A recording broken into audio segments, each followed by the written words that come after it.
do not swear. But I say, do not make any vows. Do not say, by heaven. Because heaven is God's throne. Just say a simple, yes, I will, or, no, I won't. Anything beyond this is from the evil one. Matthew chapter 5:34-37. It was common for Jews to swear during Jesus' time. Some people exaggerated their words. Others swore on their lives or on their heads. Others swore using the heaven and earth as witnesses.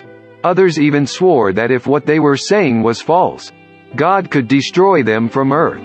Many avoided responsibility through these reckless promises, swearings, and used swearing to hide illegal and blasphemous things. Everything that we have comes from God.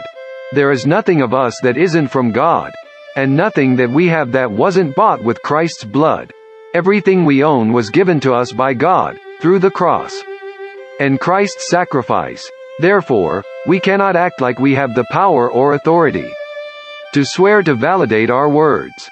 I pray that we follow this lesson today, not concealing our weaknesses with swearings, but with sincere recognition and gratitude for Christ.